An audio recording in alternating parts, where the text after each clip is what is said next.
शासनपति प्रभु महावीर स्वामी को हम वंदन करते हैं। सभी गुरु भगवंतों को तिकोतों के पाठ से वंदन करते हैं।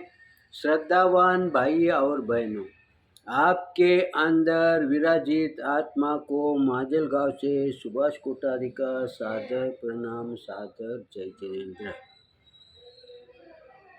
उत्तराध्यायन सूत्र के 8वें वर्ग पर ये मेरा 5वां वीडियो है। कल हम दूसरे गाथा का चिंतन कर रहे थे। दूसरे गाथा के अंदर गुरु भगवंतों ने समझाया, किसे समझाया है? जो नए दीक्षित साधु है या संसार पक्ष की बात करे तो जो घर के अंदर सीनियर हैं, जो माता पिता दादा दादी, उन्हें समझाया है कि हम कैसे रहना, हम व्यवहार के अंदर, समाज के अंदर किस तरह से रहना चाहिए, इस बात को उन्होंने हमें समझाया। अब तीसरे गाथा के अंदर गुरु भगवान क्या समझाता है? तो नान दंसन सम्मगो हिये नेसे साये सव जीवानम तेसी इमोख नटाये भाषाई मुनिवरो विगय मोहो। गुरु भगवंतो तीसरे गाथा के अंदर समझाते हैं, यानी तो यानी तत्पश्चात गुरु भगवान समझाते हैं नानंद दंसन सम्मोह, यानी केवल ज्ञान, केवल दर्शन के धारक, उससे परिपूर्ण। कौन है परिपूर्ण? कपिल मुनि है। वो क्या समझाते हैं? जिसका मोहिनी कर्म सर्वथा क्षय हुआ है, ऐसे कपिल मुनि क्या समझाते हैं? सव्य जीवानम या सभी जीवों को। वो अभी बोध किसको दे रहे हैं? वो 500 चोर है, उनसे बोध दे रहे हैं, लेकिन उन्हें बोध दे रहे क्या? ये हमारे मन के अंदर भ्रांति न हो, शंका न हो, इसलिए गुरु भगवंत यहाँ पर सव्य जीवानम ये शब्द दिया है, सभी जीवों के लिए है। वो खाली 500 चोरों के तक सीमित नहीं है। तो हम उसमें आते हैं कि नहीं? हम उसमें आते हैं। इसीलिए गुरु भगवान समझाते हैं कि संसार के पक्ष में जो जीव रहते हैं उन्हें भी क्या लाभ होता है। इस एक शब्द से ध्यान में आ जाता है सव्य जीवानम, यानी मुझे भी उन्होंने क्या समझाया है। आगे कहते हैं, वो गुरु भगवान समझाते हैं कि जो चोर हैं खाली उनके तक सीमित नहीं है। इसीलिए गुरु भगवान समझाते हैं आगे क्या है? सव्य जीवानम हिताहित मोक्ष के लिए, सर्व जीवों को मोक्ष जाने के लिए हित की बात गुरु भगवान इस अध्ययन के अंदर, इस गाथा के अंदर समझाते हैं। वो निम्नोक्त, यहाँ पर शब्द निम्नोक्त, यानी वो आगे समझा रहे, आगे यानी अब आगे समझाते हैं। गुरु भगवान अभी शुरुआत करते हैं। क्या कहते हैं? मुनिवर कहते हैं कि उपदेश संसार के राग, द्वेष, काम, मोह, कषा एवं विषय वासना में फंसने के लिए नहीं होता।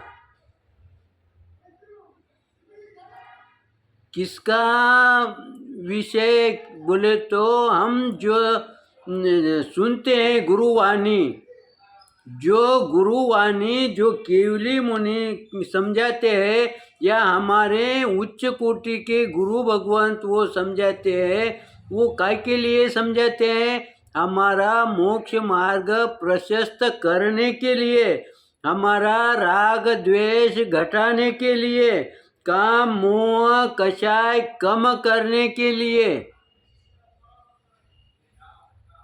तो इससे क्या होगा? इससे हमारे संसार के अंदर रोज के रूटीन में हम अशांत बनेंगे क्या? फिर हम क्यों इधर उधर घूमते हैं?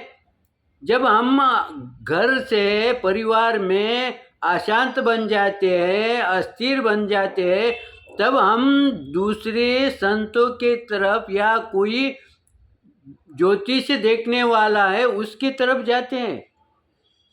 क्यों जाते हैं? गुरु भगवंत यहाँ कहते हैं कि अगर तुम्हें काम क्रोध जो कषाय है वो तुमने कम किया, कम कैसे करेंगे? गुरुवाणी सुनने से, शास्त्र का आचरण करने से, शास्त्र की वाणी सुनने से, शास्त्र पर चिंतन मनन करने से क्या होगा? तुम्हारा कषाय कम होगा। जब कषाय कम होगा तब तुम्हारा परिवार अशांत रहेगा क्या? फिर परिवार अगर अशांत नहीं रहा तो फिर तुम्हें इधर उधर भटकने की जरूरत है क्या?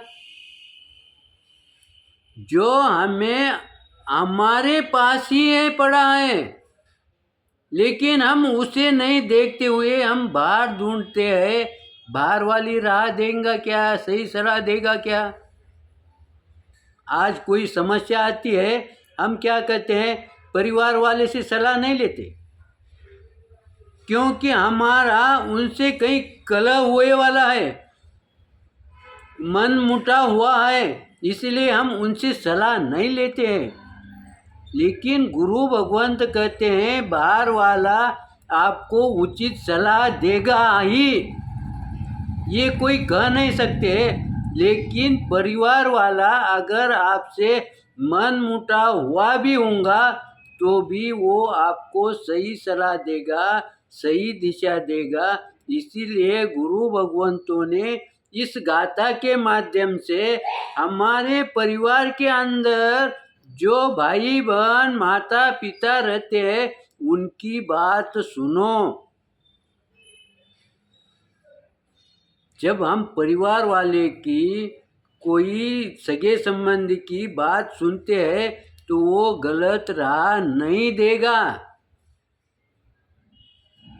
इसीलिए गुरु भगवंत यहाँ कहते हैं कि सभी जीवों को मोक्ष में जाने के लिए जो शास्त्र की बात है वो शास्त्र की बात मानो, उस पर चिंतन करो, और चिंतन करते के साथ आपका व्यवहार भी शुद्ध होगा, सफल होगा, शांतिपूर्ण होगा, तनाव मुक्त होगा। आगे क्या कहते हैं गुरु भगवान? हमारे वासना के अंदर फंसने के लिए उपदेश नहीं देते। आगे कहते हैं राग द्वेष काम मोह कषाय विषय वासना में फंसने के लिए नहीं होता। किसका नहीं होता है? जो अपने नज़दीक होते हैं ना, उनका उपदेश, उनकी सलाह हमें फंसाने के लिए नहीं होता है। वो हमें बंधन में लाने के लिए नहीं होता है, लेकिन बंधन से छुड़ाने के लिए सहायक बनता है। लेकिन इसके लिए हमें क्या करना पड़ेगा? हमें हमारे परिवार पर, हमारे माता पिता पर श्रद्धा रखना पड़ेगा, विश्वास रखना पड़ेगा, तो इसमें हम सफलता होंगे। लेकिन अगर समझो एकाधे बार उनकी बात गलत भी हो जाएगी, अनुभव में उसके परिणाम उलट भी आएंगे, तो भी उनकी जानबूझ के हमें फंसाने की कोई इच्छा नहीं होती, क्योंकि वो भी मानव हैं, उनसे भी गलती हो सकती है। अगर बाहर वाले ने कोई बात कही और उनसे बात हम मान लिए और हम उसमें अंदर उलझ गए, हम उसे दोष देते हैं क्या? वहाँ पर हम क्या बोलते हैं? ये हमारे कर्म का दोष है। लेकिन वही बात अगर परिवार वाले ने कुछ कही है और उससे अगर उलट हो गया तो हम क्या सोचते हैं? हमें उन्होंने फंसाया है। लेकिन ऐसा नहीं है। ऐसा गुरु भगवंत कहते हैं कि जो भी गुरु वाणी है, शास्त्र की वाणी है, परिवार की वाणी है, माता पिता की वाणी है, इस पर तुम श्रद्धा रखो इस तरह से चिंतन के अंदर कुछ विपरीत आया होगा तो आप क्षमा करेंगे, सही आया होगा तो लाइक करेंगे, शेयर करेंगे। इसी आशा के साथ ओम शांति।